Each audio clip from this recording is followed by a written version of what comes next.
ఇంట్లో ఉన్న బంగారాన్ని విడిపించి ఆ రోజు ఆన్లైన్ రేటుకే మేము కొంటాం. Sharma gold company. Suman TV ప్రేక్షకులకి నమస్కారం. నేను గిరిజ.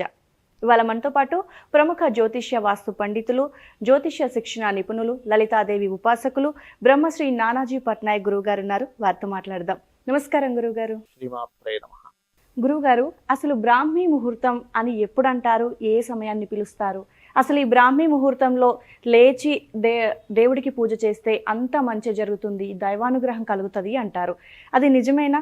ఒకవేళ ఇది కాకుండా వేరే మార్గం ద్వారా చేస్తే దైవానుగ్రహం కలగదంటారా? ఫస్ట్ ఆఫ్ ఆల్ దైవానుగ్రహం అంటే ఏంటో తెలుసుకోవాలి. అందరూ అంటుంటారు దైవానుగ్రహం దైవానుగ్రహం దైవానుగ్రహం. అసలు ఎందుకు అనుగ్రహించాలి భగవంతుడు? ఫస్ట్ క్వశ్చన్, ఎందుకు అనుగ్రహించాలి? ప్రత్యేకంగా మనం అనుగ్రహించడం కోసం మళ్ళీ ఏదైనా చేయాలా అంటే ఒకటి గుర్తుపెట్టుకోండి, ఆల్రెడీ భగవంతుడు అనుగ్రహిస్తూనే ఉన్నాడు ఎవ్రీ సెకండ్. దేవుడు అనుగ్రహం కనుక లేకపోతే ఫస్ట్ గుండె కొట్టుకోవడం ఆగిపోతుంది, ఊపిరి పీల్చుకోవడం ఆగిపోతుంది, 5 సెన్సెస్ పనిచేయవు, 10 సెన్సెస్ పనిచేయవు, కర్మేంద్రియాలు జ్ఞానేంద్రియాలు ఏవి పనిచేయవు. అతని అనుగ్రహం ఉంది కాబట్టి, అమ్మవారి అనుగ్రహం ఉంది కాబట్టి ఇవన్నీ పనిచేస్తున్నాయి. ఫస్ట్ అతని అనుగ్రహం కంప్లీట్గా ఉందండి. ఫస్ట్ అన్ని ప్రాణుల మీద ఉంది, ఏ ప్రాణి మీద లేదనేటువంటిది లేదు. మరైతే ఇక్కడ సందేహం ఏంటంటే కష్టాలు ఎందుకు వస్తున్నాయి? అదే గురువు గారు, ఇక్కడ ఫస్ట్ ఆఫ్ ఆల్ ఏంటంటే అమ్మా సింపుల్గా అయ్యండి. అది ఇక్కడ ఏంటంటే కష్టం అనేది లేదమ్మా. అసలు నన్ను అడుగుతుంది కష్టం అనేది లేదు. కొంతమందికి ఉంది, నేను కాదనట్లేదు, కానీ 99% పీపుల్ కష్టం అనేది లేదు, ఉంది అని ఫీల్ అవుతున్నారు. ఎందుకు ఉందని ఫీల్ అవుతున్నారంటే సాటిస్ఫాక్షన్ లేకపోవడం వల్ల. అంటే ట్రూ మాట్లాడుకోవాలంటే ఇప్పుడు అప్పులు పాలు అవుతున్నాయి. ఎందుకు అప్పులు పాలు అవుతుంది చెప్పండి? అప్పు చేస్తారు అవసరాన్ని బట్టి. అవసరాన్ని బట్టి అప్పు చేసే వాళ్ళు 1% అయితే 99% లగ్జరీ కోసం అప్పు చేస్తున్నాం. అప్పు చేసే వాళ్ళు ఉన్నారు, అంటే అవసరాన్ని బట్టి అప్పు చేసే వాళ్ళు 100% ఉన్నారు, నేను కాదనట్లే. ఎట్లా ఇప్పుడు వాళ్ళ శాలరీ సరిపోవట్లేదు, స్కూల్ ఫీజులు కట్టాలి, అది అవసరం. ఇంట్లో ఒక ఫంక్షన్ వచ్చింది అనుకోకుండా, ఏ ఇంట్లో పెద్ద మనిషి అయిందో, పెళ్ళి అయిందో, ఏదో అయింది, అప్పు చేయాలి, కూతురు పెళ్లి చేయాలి, అప్పు చేయాలి, తప్పదు. లేకపోతే ఇంకోటి ఏదో సంథింగ్ హెల్త్ ఇష్యూ వచ్చింది, ఇంకా తప్పదు, అప్పు చేయాలి. ఆ అప్పు వేరు. అందరం చేసే అప్పులు ఏంటంటే 95% పీపుల్ అప్పు చేసేది ఏంటంటే ఇవాళ రేపు. ఒకప్పుడు మనకి ఒక వస్తువు కొనుక్కోవాలంటే ఆ వస్తువు ఇమీడియట్లీ దొరికేది కాదు. వాడికి కోరిక పుట్టి, ఆమెకి కావచ్చు అతనికి కావచ్చు కోరిక పుట్టి, అది కొనుక్కోవాలని చిరకాలం ఉంటే అప్పుడు కొనుక్కునేవాడు. ఇప్పుడు ఇలా కోరిక పుట్టగానే ఇలా దొరికిపోతుంది ఆన్లైన్లో. 2-3 రోజులు గ్యాప్ వచ్చింది అనుకోండి, ఆ కోరిక మీద ఇంట్రెస్ట్ పోతుంది, కొంత తర్వాత కొనుక్కుందాం అంటాడు. ఇంకోటి ఏంటి, ఒకప్పుడు మనకు అప్పు దొరికేది కాదు, ఇప్పుడు అప్పు పిలిచిస్తున్నాడు. మనం ఇంతకుముందు క్యాష్ రూపంలో వాడేవాళ్ళం, ఇప్పుడు అంతా స్వైపింగ్, క్రెడిట్ రూపంలో వస్తుంది, వాడేస్తున్నాం. మీరు ఎప్పుడైనా అబ్జర్వ్ చేయండి, ఎవరికైనా డబ్బులు మనీ రూపంలో ఈ రూపంలో ఇవ్వడానికి క్యాష్ రూపంలో ఇవ్వడానికి చాలా తేడా ఉంటుంది. మీ మనీ తీసినప్పుడు ఇంత ఇవ్వాలా, వదిలే వదిలే వదిలే వదిలే వెనక్కి వెళ్ళిపోతుంది. చేతి నుంచి క్యాష్ ఖర్చు పెట్టేటప్పుడు మనిషి చాలా పొదుపుగా ఖర్చు పెడతాడు, స్వైపింగ్ రూపంలో వాడేటప్పుడు చాలా విచ్చలవిడిగా వాడతాడు. ఇవి అసలు మెయిన్ కారణాలు. ఇవి ఒక ఎత్తు అయితే, అంటే కష్టాలు కొందించుకుంటున్నాం, కష్టాలు ఉన్నాయని బాధపడుతున్నాం. అంటే ఎలా ఉందంటే, నాకు లగ్జరీ కావాలి, 10 లక్షల రూపాయల కారు కాదు, నాకు 40 లక్షల కారు కొనుక్కుంటున్నా, కానీ ప్రతి నెల ఎంత కట్టాలి? ఇన్స్టాల్మెంట్ ఈజీగా 1,00,000 కట్టాలి. అవునా? 1,00,000 కడుతున్నాను కదా, నాకు కార్లో తిరుగుతున్నాను, ఎంజాయ్ చేయట్లే, అప్పుందని బాధపడుతున్నావు. అసలు నువ్వు ఎందుకు తీసుకుంటావు, ఎందుకు అప్పుందని బాధపడతావు? అలాంటప్పుడు నువ్వు ఫస్ట్ క్యాలిక్యులేటివ్ రిస్క్ అంటారు దీన్ని. నీకు క్యాలిక్యులేటివ్ రిస్క్ అనేటువంటిది లేకపోతే నువ్వు బాధపడుతూనే ఉంటావు. లేదు నేను తెచ్చుకుంటాను కారు, రేపొద్దు నాకు స్ట్రెస్ కూడా ఉంటుంది, నేను అది భరిస్తాను, అది కూడా హ్యాపీగా ఎంజాయ్ చేస్తాను అనుకున్నప్పుడు నువ్వు బాధపడవు. లైఫ్లో అసలు అప్పులో గోలే ఉండదు. ఒకవేళ తీసుకున్నా కూడా ఎస్ నేను దీన్ని కూడా ఎంజాయ్ చేస్తాను.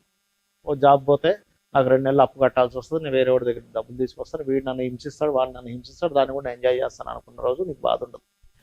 బాధను కూడా ఎంజాయ్ చేయకపోతే మనిషికి ఎప్పటికీ బాధలే ఉంటాయి. అసలు సుఖాన్ని కూడా ఎంజాయ్ చేయలేడు, బాధను ఎంజాయ్ చేయలేని వాడు, గుర్తుపెట్టుకోండి.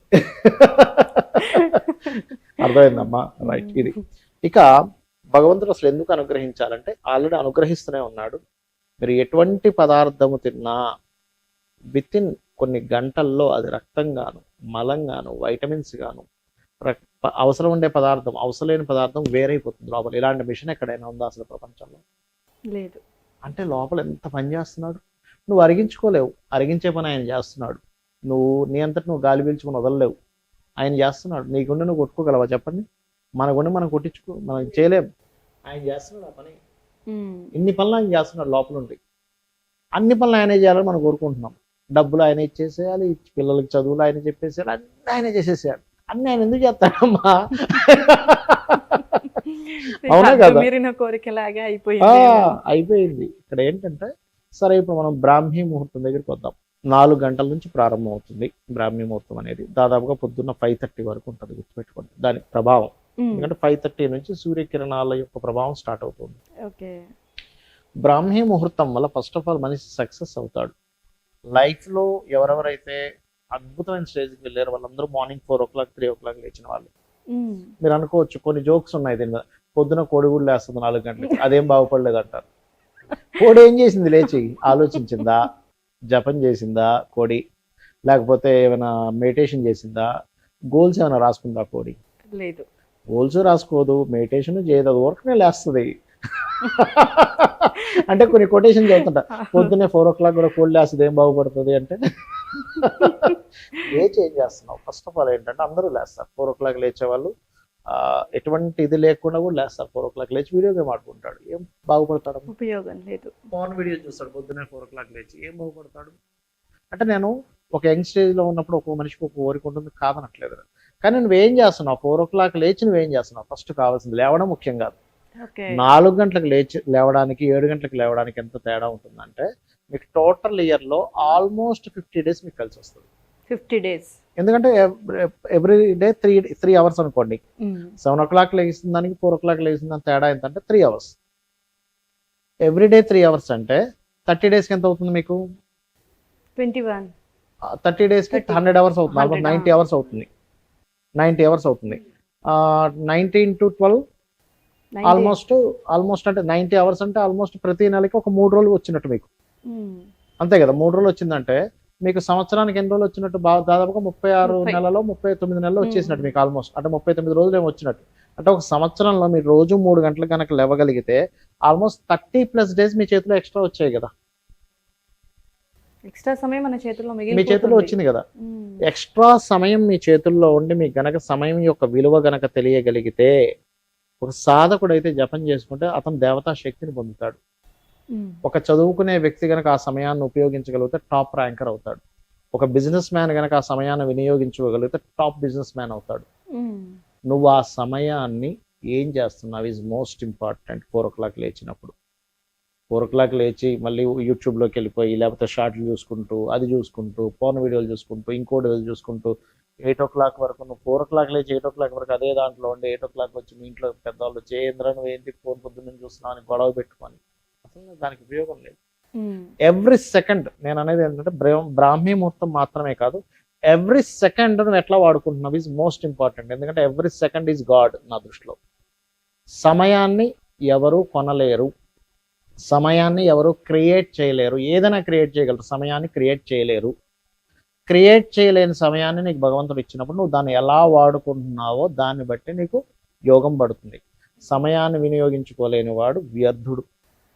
అయితే మరి 4 గంటలకి బ్రాహ్మీ ముహూర్తంలో లేచి ఎలాంటి పనులకి ఉపక్రమిస్తే మంచిది అంటారు గురువుగారు? ఒకటేనమ్మా, ఒక్కొక్కరు ఒక్కో దానికి. ఇప్పుడు నేనున్నాను అనుకోండి, నేను ఒక ఆస్ట్రాలజర్ని. నాకు కావాల్సింది ఏంటి? దేవతా శక్తిని నేను పెంచుకోవాలి బాగా.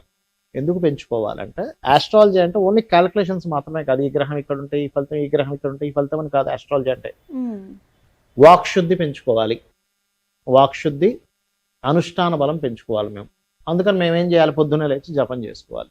అమ్మవారి జపం, ఆ లలితనో కాళీ అనో దుర్గా అనో లేకపోతే మాకు ఏది ఉందో ఓ తారా అనో ఏదో ఒకటి చేసుకుంటూ ఉంటాం. పొద్దున్న సాయంత్రం మేము జపం చేసుకుంటాం. ఇప్పుడు ఇంటికి వెళ్ళిపోగానే సాయంత్రం మళ్ళీ కూర్చుంటాం, రాత్రి జపం చేసుకుంటాం, పడుకుంటాం. అంటే ఏంటి? మాకు ఏం కావాలో అది నేను చేయాలి. ఒక చదువుకునే పిల్లడు ఉన్నాడు, లేచి ఒక్కసారి కాసేపు భగవద్ ధ్యానం చేసుకొని చదువుకోవాలి. చదువే దేవుడు అక్కడ. ఇప్పుడు అర్థమైందా అమ్మా? ఇప్పుడు మీరు ఉన్నారు యాంకర్ గారు, మీరు 4 o'clock లేచారు, మీరు ఏం చేయాలి? ఇంకా అడ్వాన్స్డ్గా ఎవరెవరు ఎట్లాంటి క్వశ్చన్స్ అడుగుతున్నారు, లేకపోతే పబ్లిక్లో ఎట్లాంటి క్వశ్చన్స్ కావాలి, పబ్లిక్ ఎలాంటి ప్రాబ్లమ్స్ ఉన్నాయనే దాన్ని మీరు తయారు చేసుకోగలగాలి. అప్పుడు మీరు అవుతారు. అవునా కదా? పెంచుకోగలగాలి. పెంచుకోవడానికి ఆ బ్రాహ్మీ ముహూర్తం మీకు అద్భుతమైన ఐడియాలు ఇస్తుంది ఆ టైంలో. అలా కాదు నేను మెడిటేషన్ చేసుకుంటానండి 1 గంట సేపు, గుడ్, ఆరోగ్యం ఇస్తుంది, మెంటల్లీ పీస్ ఇస్తుంది, అవన్నీ ఇస్తుంది. ఆ సమయంలో మహర్షులు సంచరిస్తుంటారు. మనం దేని గురించి అయితే డిజైర్ బలంగా అడుగుతామో ఇది మహర్షులు ఇస్తారు మనకి. అది బ్రాహ్మీ ముహూర్తం యొక్క ముఖ్యమైనటువంటి అంశం. ఓకే గురువు గారు, బ్రాహ్మీ ముహూర్తం అంటే జస్ట్ మాటలో చెప్పుకోవడానికి సరిపోతుంది, కానీ మీరన్నట్టుగా మనకేం కావాలో, మనం ఆ సమయంలో ఏం చేస్తే మనం చేసే పనుల వల్లే మనకు ఆ ఫలితం ఉంటుంది అనేది నిజంగా అందరూ మర్చిపోతున్నారు. ఎగ్జాక్ట్లీ. సో చాలా చక్కగా వివరించారు గురువు గారు, ధన్యవాదాలు. శ్రీమాత్రే నమః.